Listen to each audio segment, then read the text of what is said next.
Here in Nairobi. Thank you so much for joining us on News Now, where we tell you all the stories that are making headlines right now, and it starts now with the highlights.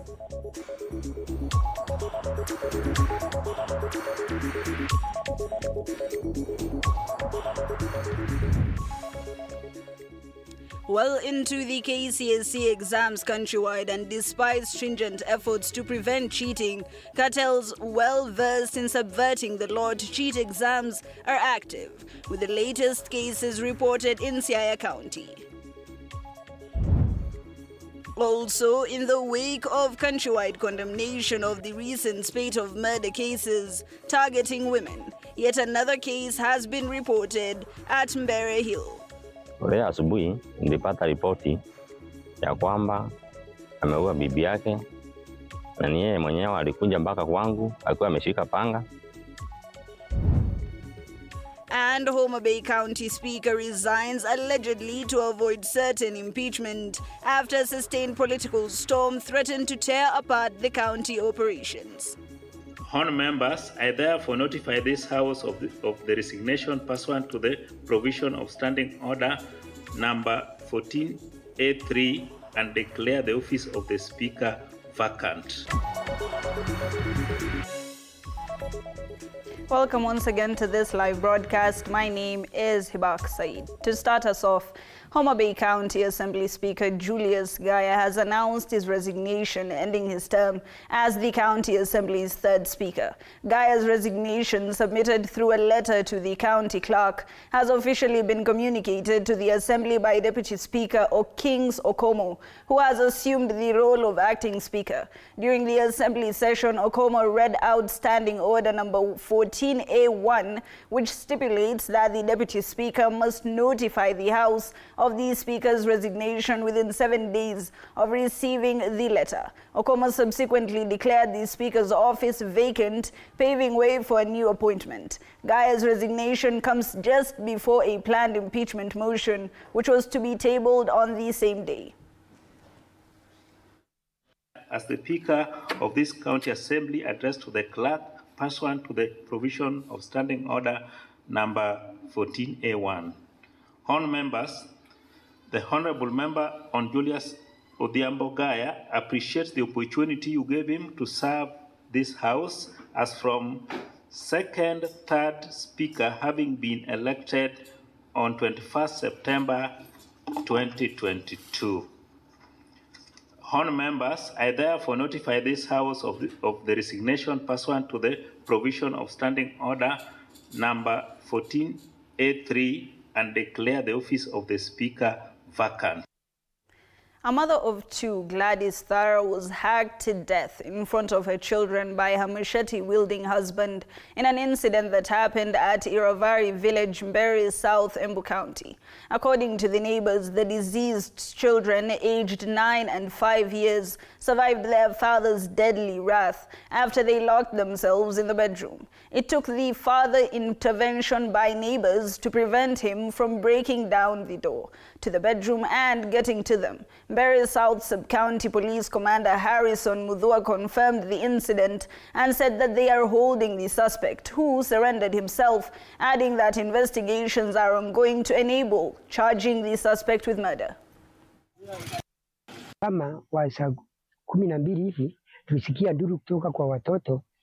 Arabu biyangu akiwa hapo chini kwa shamba, akaona vudi akimbizana yule mfanyakazi wake wa nyumbani. Arabu kitambo tukapanda juu, kupanda kwake tukakuta ameua bibi yake kwa kumkatakata na panga. Uhusiano wa fundi wa kijiji haukuwa mbaya, na alikuwa mtu mzuri kwa jamii. Hata wakati wa siasa alikuwa bodyguard wa mheshimiwa wa Mbere South. Na ni yeye mwenyewe alikuja mpaka kwangu akiwa ameshika panga. Kupanda huko nifahamu, nikapata ni ukweli ameshamuua. Kwa sasa sikuwa nimesikia vurugu yoyote, juu hata mimi ndio nilistuka. Alikata bibi yake mfanyikazi, mimi na sijamuona hata kwa sasa mfanyikazi, juu amepelekwa hospitali, lakini nasikia amekata mkono na shingo na vindole. Panic engulfed the offices of the Kilifi County Department of Water and Environment in Kilifi town when a sudden fire broke out, engulfing a pile of old tires in the area and creating a thick cloud of black smoke that drew the attention of local residents. Said Mohala, a local resident, blamed county officials from the department for causing the fire, which he described as a danger to human life. Kilifi County's Minister of Water and Environment, Said Omar, while admitting ignorance of the fire's exact cause, apologized to the residents and ordered an investigation to determine the fire's origin. Inachomeka sasa, ile harakati tunataka kuja tujue kinachoendelea na tusaidie watu pengine wako ndani ili tusaidie maisha yao. Tumekumbwa na mkasa wa moto katika hii area ya ofisi yetu ya ofisi yetu ambayo tuko nao katika compound ya Kimawasko. Tulikuwa ndani kwa na mkutano tunaendelea, mara kidogo tukasikia kuna moto huko nje unaendelea, na tukatoka kuangalia kuona hiyo moto, na tukaagizia department ya fire na wakaweza kurespond kwa huo moto kwa muda mchache ambao unawezekanavyo, au kuchukua muda mrefu. Na pia tunawashukuru kwa sababu waliweza kucontain moto usikue mkubwa. Na kwa sasa hivi moto huu ambao mko hapa tunaendelea kuuzima, hatujajua chanzo cha moto huu ni kitu gani, bali hiyo ni swala ambalo tutaweza kuliangazia na kufuatilizia kwa karibu tujue moto ulisababishwa na kitu gani, na tuweze kuchukua hatua za kidharura ama za kinidhamu ambazo inaweza kuhitajika. My message to wananchi right now, yes, there's so much smoke. What they need to do, they need to open their windows so that fresh air can come in and come out. It has happened in the offices, but we've been able to contain the fires. So Residents of Kajiado have received a major health boost following the opening of an outpatient unit at the Kajiado Level 4 hospital. The ward was officially opened by Kajiado County Governor Joseph Olelenku, who said that patients will now be able to access a variety of services like dialysis. Governor Olelenku has urged the Social Health Authority officials to resolve the challenges in the new health scheme.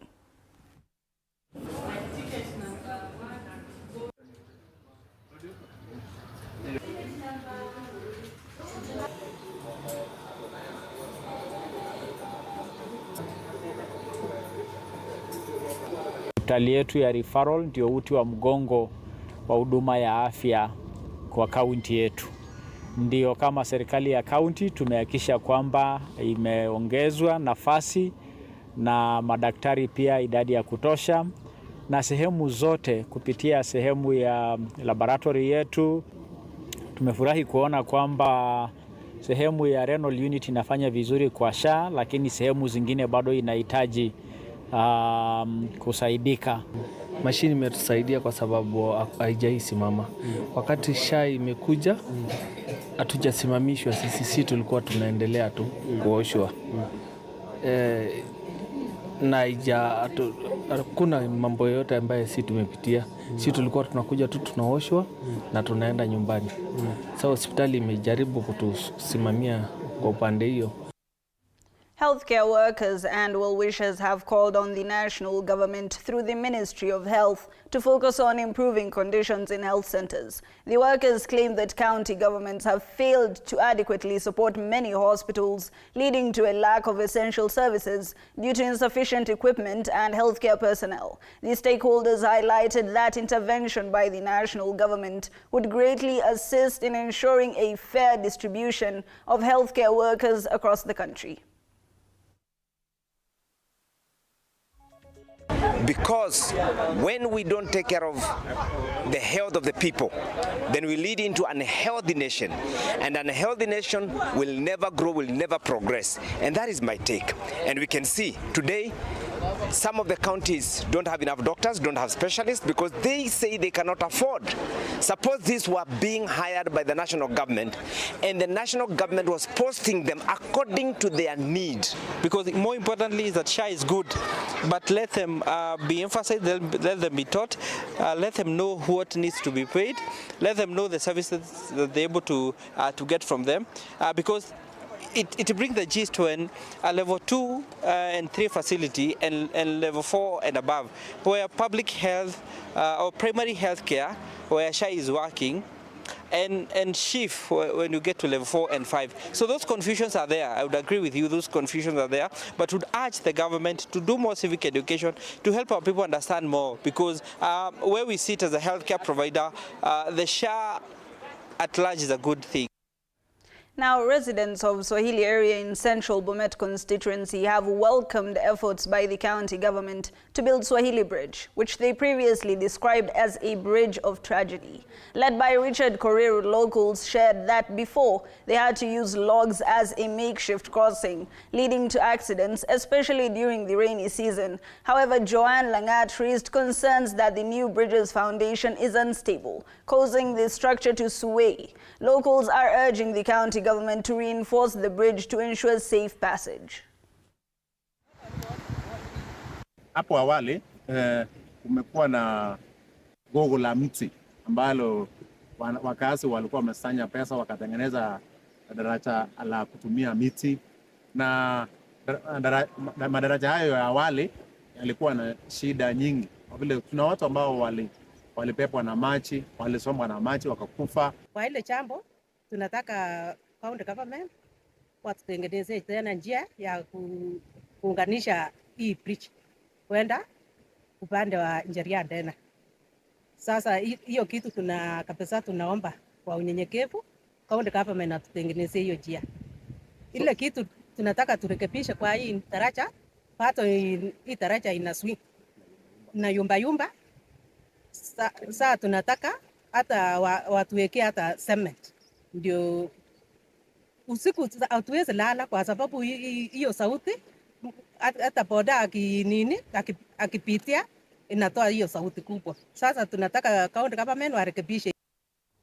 Elsewhere, elderly residents in Kabare, Gishugu, Kirinyaga County are facing growing fear and insecurity following a series of attacks by thieves targeting the cash transfer funds they receive from the government.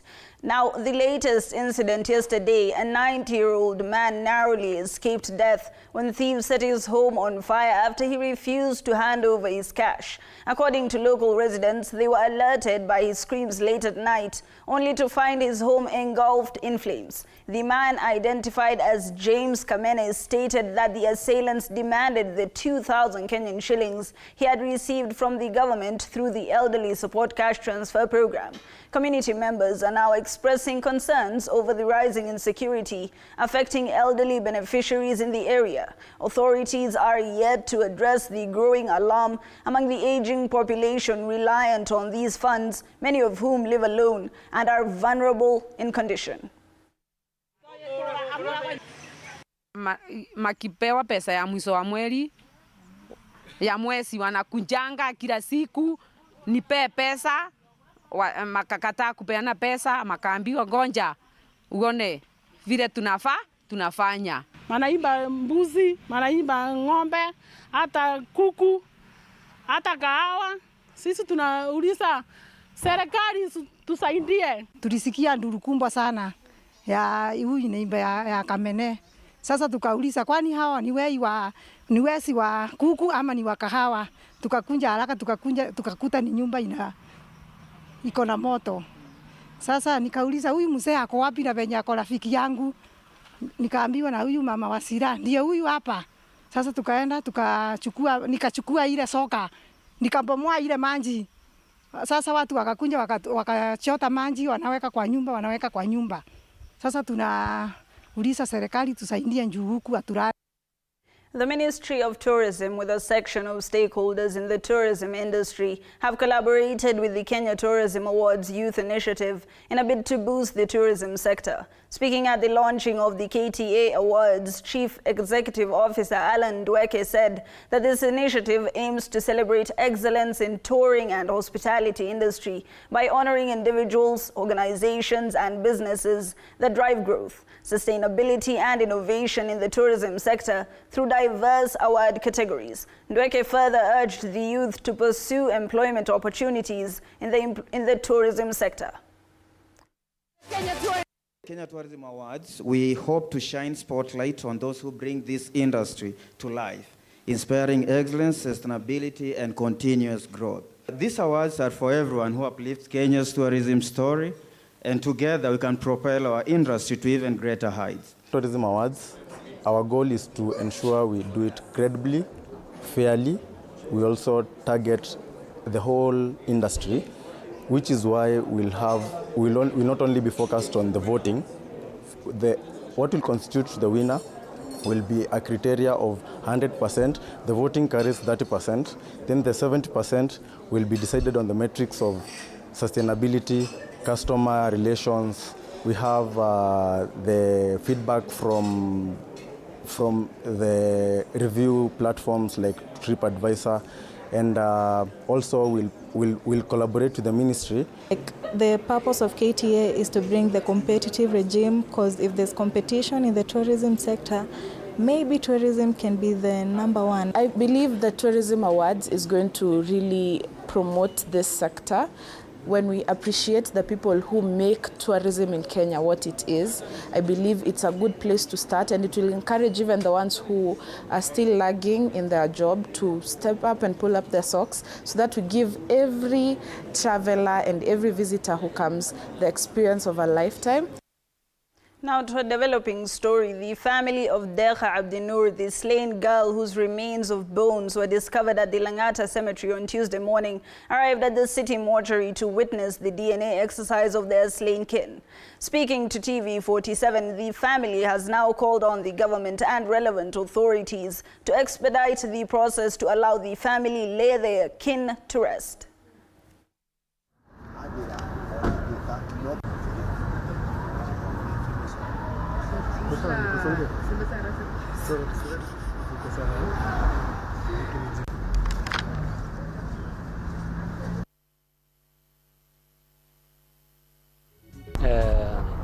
As the family of the late victim, Dekha Abdinur, today we are at the city mortuary. As the doctors and the government officials who are doing postmortem, at least we thank the government for the good work they are doing in the investigation of the case. But we also request them to at least speed up the process, so that if after they carry out the DNA test and they are sure that the bones and the remains that are available are our daughter, we also arrange for the burial. We again thank the government for the good work they are doing. Thank you very much. Tana River County Senator Danson Buya Mungatana has defended the government's attempt to regulate religious beliefs. Mungatana has said the law is intended to prevent people from preaching misguided beliefs that can lead to disaster and not to deny people their freedom of worship. However, he has said that the Senate had gathered input from leaders of all recognized religions in Kenya, so the proposed law would not undermine any religion. He also said the government is aiming to prevent similar incidents in Shakahola from happening in the past, where people died in the wake of misguided beliefs. Hatujapitisha hiyo sheria, lakini tuko na proposal ya hiyo sheria, na wakati itaenda public participation, hata kanisa kubwa kama AIC nao watatoa maoni yao. Kama kuna vitu hawataki, tuweke sheria mzuri kupinga maharamia wasitumie dini kumaliza watu. Ambusi hivyo. Yeah, that is what we are doing. So sisi pale Senate tulichukua maoni ya wananchi.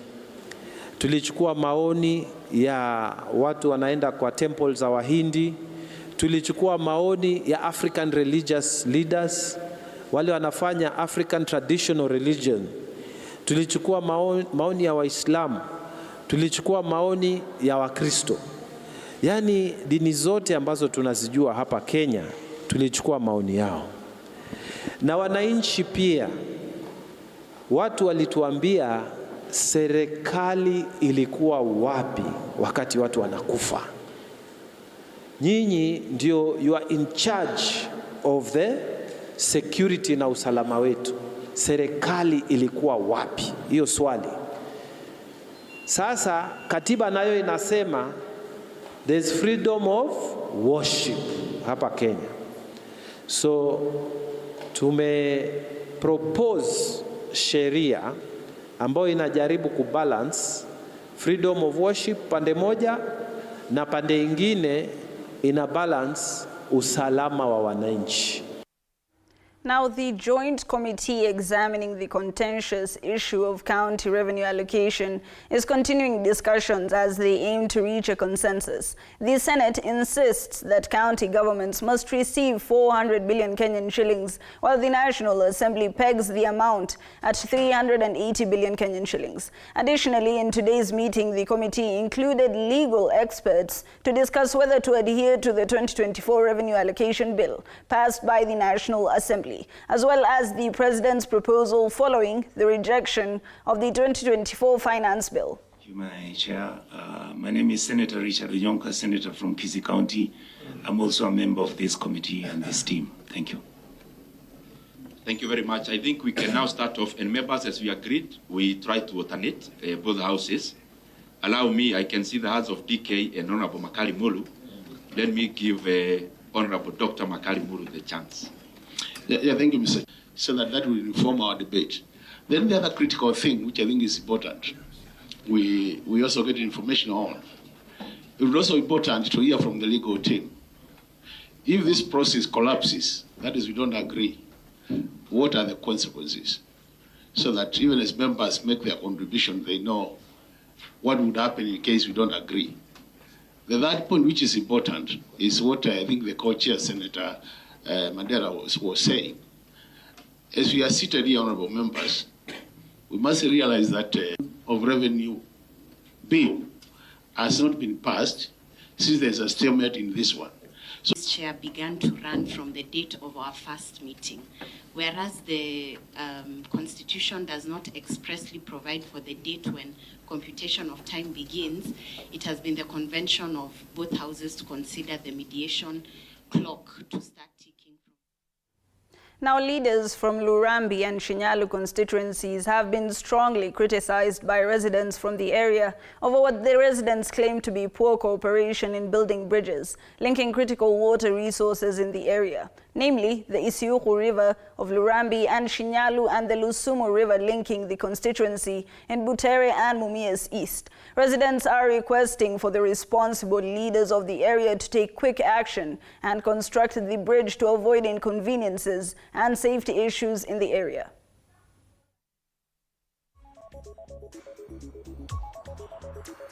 Kama alikuja ashaifika huko. Ika na ashaifika huko, Khalwala ashaifika huko. Wanatudanganya tu tutakuja kuunda, wanaenda wanapotea. Kitu mimi naweza waambia, ebu ashikane pamoja, kama wanaweza kuja watusaidie watuweke hapa bridge. Sasa mimi ningependa kuambia tu Ekana na mheshimiwa wetu Hamala, tafadhali waungane wenye waliungana kwa bunge wakatoa Kashakwa.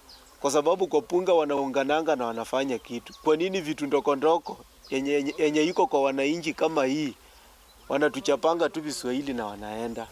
MP wetu Peter Salasia atujui ako wapi. Sasa atujui tunapikanga kura ya shida ama tunapika kura ya furaha, tupate matibabu, tupate kitu yoyote, kila kitu tupate. Kwa sababu hali ya uchumi, miti imeisha, nini imeisha, sasa imekuwa ni watafute mbinu nyingine. Na muhisani tayari alikuwa amesema kama nitasikia barabara imetengenezwa, mimi mara moja nitaanza kuleta material. Sisi tunataka tumpe ujumbe area MCA ya kwamba